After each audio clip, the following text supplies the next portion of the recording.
पानी के लिए इंफ्रास्ट्रक्चर को नुकसान पहुंचाना ज्यादातर देशों के लिए असुविधाजनक होगा। खाड़ी देशों में तो यह अस्तित्व का संकट होगा।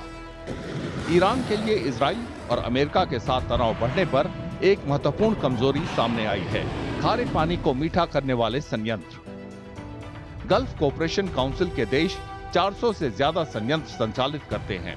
ये दुनिया के लगभग 40% खारे पानी को मीठा करते हैं। कुवैत में इनकी हिस्सेदारी लगभग 90% है। सऊदी अरब, ओमान और संयुक्त अरब अमीरात भी इस काम में पीछे नहीं है। सिर्फ सऊदी अरब ने इस इंफ्रास्ट्रक्चर में लगभग $80 अरब खर्च किया है। यदि ईरान, इजराइल, अमेरिका संघर्ष खाड़ी देशों तक फैलता है तो ये संयंत्र लक्ष्य हो सकते हैं। ये वहां की जीवन रेखाएं हैं और एक बार जीवन रेखा टूटी तो इन्हें रातों रात बहाल नहीं किया जा सकता।